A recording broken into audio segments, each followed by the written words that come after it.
Most traders fail because they tend to overcomplicate everything.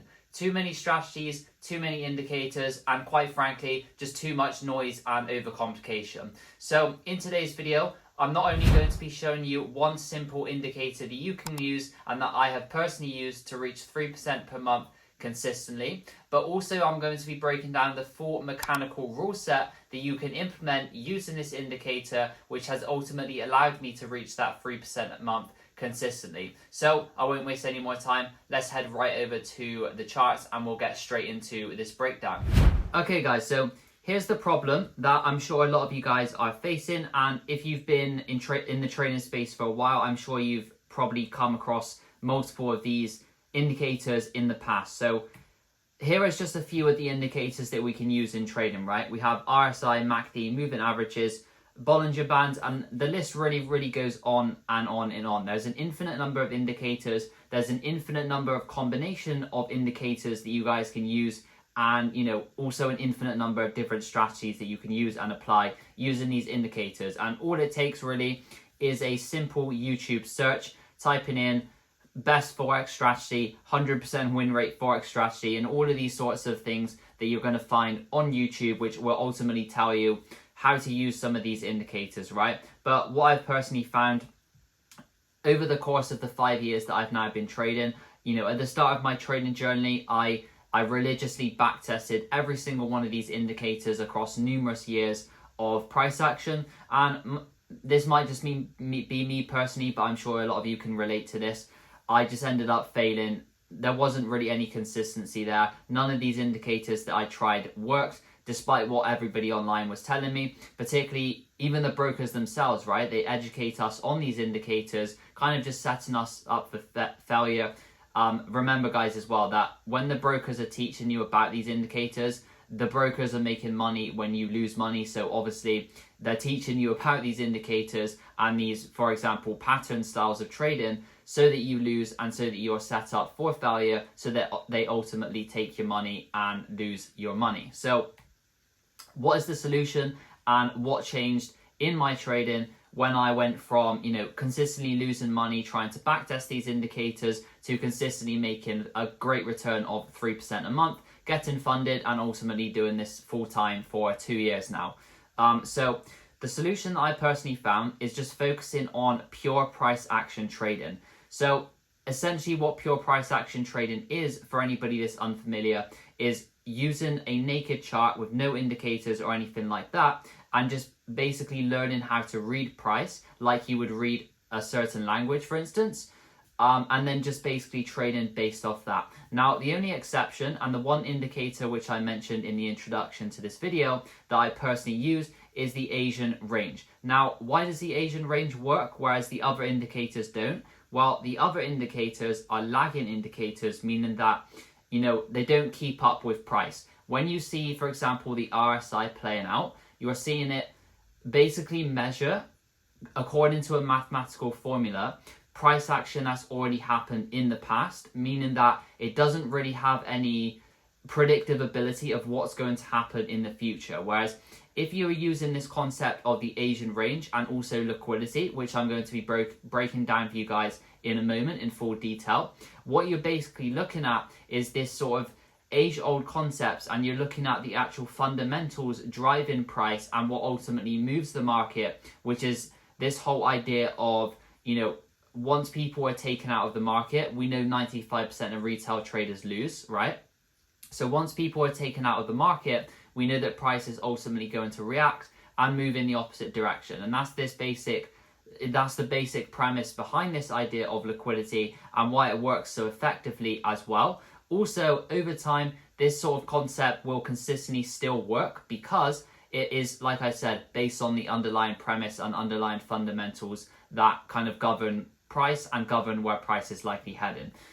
Also, with this strategy and with pure price action trading, I have refined this over time into a completely mechanical rule set with very minimal discretion, so that you guys can simply follow A to B to C and execute this strategy in a mechanical fashion every single time you come to the charts. And also, this strategy in particular only involves 2 hours a day at the very most on the charts. in a particular session window. If you're in London, this is going to be between 8 and 10 a.m. where you have that peak London session volatility. So that is the strategy that we're going to be going through today. And before we go through the strategy itself, let me just prove to you guys that this system does actually work by providing you guys with some proof about my own trading results. So as you guys can see on the left here, this is a recent payout I had with a company called Seacrest Funded on my 100k account using this exact strategy. And also on the right, you can see this is my live track record. You can see up here it says real, which is a proof that it's a live account, with IC Markets, which is an FCA regulated broker. And you can see that on average over the past 1.5, or I think this was around 12 months, you can see that the strategy produced around a 2.9% return per month, and this is risking 1%. So you can think about this in terms of 3R per month, which is all you need to consistently pass prop firm challenges and consistently get payouts, despite what the industry will tell you that you need, 10% a month consistently, which to be honest is completely unrealistic, and very, very, very few people manage to actually achieve that. And not just in our time, throughout the whole of history, nobody has realistically achieved over a 10% return consistently, right? So just keep that in mind when looking at results like this. I know a few guys have false expectations of what you can actually realistically achieve in Forex and in trading in general. So here's the strategy, right? Let's go over to the charts. I'll walk you through the full A to Z of the entire system and exactly how we go about finding high quality trades and executing them in the live market. Okay guys, so thank you for joining me here over on the charts. We're going to go through a trade example on Euro USD that we were looking at recently. So before we get into the strategy itself, one thing to note about this is that this particular strategy I have found works best on either Euro USD or Pound US dollar. So if you want to backtest this for yourself, those are the two pairs which I've personally found work best according to this system and the ones which ultimately made the most profit. So getting right into things, the first step that we have to do, and really this is the only part of the strategy which is a little bit more discretionary, but what we're essentially looking for is just to identify overall market structure and direction. And even this part of the strategy, you can make it fully mechanical. So let me just explain exactly what I mean. So here we're on the daily chart, right? This is where I'm always starting. So on the daily chart, essentially what I'm going to do is mark on any of the key structure. So obviously in this case, we can see we have this very clear bullish trend. I'm marking on this as the most recent breaker structure. So when you come to the charts, the first thing you want to do is mark on any of the key breaks of structure so that you can identify your current trend leg. In this case, the current trend leg is between the low and the high, and that's all we're simply looking for, right? What this is basically going to mean is that going forward, we have a knowledge of the trailing range in which we are going to be trading. So once we've identified the current bullish leg, this bullish leg becomes our trailing range where we are looking for potential setups, right? And in this case, like I said, price is overall bullish, therefore we are only looking to buy. If price was overall bearish on higher time frame, we are only looking to sell. That part is very important because it will, be a massive impacting factor on your win rate and ultimate profitability as well. So once we've identified that daily structure, I'm then breaking it down to the 4 hour. And what I'm looking for on the 4 hour time frame is very simply an area of imbalanced demand that price could pull back into and react from. So here, for example, we have this area of 4 hour demand down here. You can see that this was an area where previous volume came into the market. It created some imbalance, and that is basically what I'm using in order to qualify something as a valid demand zone. So once again, if you guys want further explanation on exactly what I'm seeing as a valid demand or supply zone, in the case of sales, I'm very simply looking at a previous area which created volume and which created imbalance. This is an area we know that people were willing to buy from in the past. So the idea is that if price comes back down to this level, people will also be willing to buy from it again. And you see this time and time in the market where price will come into an area of demand like this and then react from it. So one of the key tips I want to mention here actually before we go forward and go on to the next step is you don't have to be completely right using this strategy. So for example, price may do something like this and then ultimately continue lower. But because of the way this strategy works, which I'll go through in a moment, you can still look to capitalize on this move, secure your profit before price reverses on you like this. So you don't have to be right in the sense that this doesn't have to be a complete move back to the previous highs. This could very simply just be a small bounce from the demand before price continues lower. But because of the way this strategy works, you can look to capitalize on that, and you don't have to be right about where price is heading longer term. So that's the second step, just to identify any areas of 4-hour supply or demand. Because we are overall bullish in this case, we're only looking at demand to buy from. Now, all we have to do next is wait for price to retrace into this area. So eventually, as you guys can see, price moves very correctively down into this area. If we jump onto the 1-hour time frame, we can see that as it comes down, it's moving very slowly and correctively, gradually creating this sort of inducement above the area. For anybody unfamiliar, inducement is very simply liquidity resting above a demand or below a supply.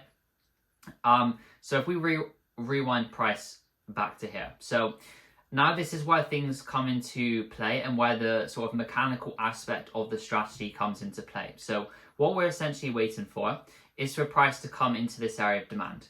Now, if we play price, you can see eventually we do get that.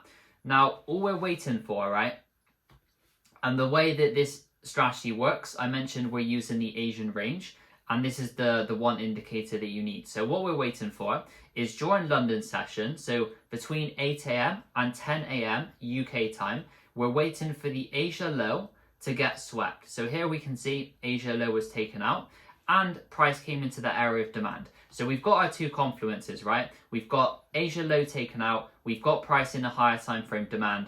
All we're simply waiting for now is our confirmation that price wants to move over to the upside. And this is where the mechanical aspect of the strategy comes into play. So once price comes into that higher time frame demand, once the Asia low is swept, we're waiting for price to break the most recent higher low and close above it. So in this case, you can see that is exactly what we get here. This is labeled on my chart as a C, which basically just stands for change of character. It is when price breaks. If we are in a downtrend like this, a change of character is very simply where price breaks above the most recent lower high, and it's an indication that it wants to flip back bullish and reverse this downtrend, right? So that's all we're waiting for. Once the Asia low is swept, we're waiting for price to flip back bullish and create that change of character. Now, in terms of where we're actually entering, what we want to do is when price starts to retrace, as it is here, we want to take the fib tool, mark on between the low and the high, and we're simply looking to set a limit on the 50%. Why are we doing this? Well, the reason we're waiting for price to retrace into a 50% is to maximize the risk to reward that we're going to get on this trade, and it's going to essentially mean that we don't have to have a huge target on the trade, which goes back to the idea that, you know, we can capitalize on a small reaction from this demand rather than, you know, having to target a huge target and be completely right about where price is heading longer term. So now that price has retraced into the 50%, we're looking to set a limit on this area. So we're in the trade, right? Now, the next part of the strategy, and I believe this is a massive game changer for anybody that hasn't tried it before, but as I said, this rule set is going to be purely mechanical. So that's the same with the take profit as well. One of the issues I see a lot of people facing is that when they execute trades, they don't really know where to exit the trades. So what I've personally found and what I've tested over the past 5 years is just mechanically targeting a 1 to 3 risk to reward. So all we're doing is going to mechanically target this 1 to 3 risk to reward. We're not looking at anything to the left. We're ignoring all of the price action. We're just simply targeting a 1 to 3 risk to reward. And we're also going to let the trade run to stop loss or take profit. We're not making break even and we're not taking partials. And again, this isn't just plucked out of thin air. This is based on the data that I have collected. And over the course of that data in the live market and in backtesting, I found that this is the approach which produces the most profit over a sample. So as you can see in this case, we did get that pullback into the fib retracement. Price then moves on over to the upside, and eventually this trade did also hit TP, as you guys can see. If you had made it break even, it probably would have stopped you out in this case. as well. So hence why we don't make the trades break even, we just let them run. And it also, if you think about this logically, right, there's no reason to make this trade break even because we have our stop loss here for a reason. We have our entry here for a reason. So the trade is still valid until it hits stop loss or hits take profit, right? And one of the things that I forgot to mention here is we are positioning the stop loss just below the low, which caused the change of character. So guys, at the end of the day, it all really comes down to that one single thing: simplicity. The simpler your strategy is, the easier it is to follow and repeat on a day-to-day basis, day in and day out. There's no more analysis paralysis or thousands of different indicators making you confused about exactly when you should enter and exit trades. And over the course of the 5 years that I've been trading, this is the one key that has massively transformed my trading, going from consistently losing using all of these different indicators and complicated strategies to consistently making 3% return per month, getting funded, and ultimately doing this full time for the past 2 years now. Now, obviously on YouTube, I can't upload 30 plus hours of content to one single video. So this video did end up being a bit of an oversimplification of the strategy. But if you do want to learn the full rule set with over 30 hours of content explaining every single nuanced detail behind the system, attend daily live calls, as well as join the community, I will leave a link for that in the description below if you guys are interested. If you also want to see me backtest this strategy over around an entire year, I would recommend watching this video next. But if you guys did enjoy today's video, make sure to like and subscribe, and I will see you in the next one.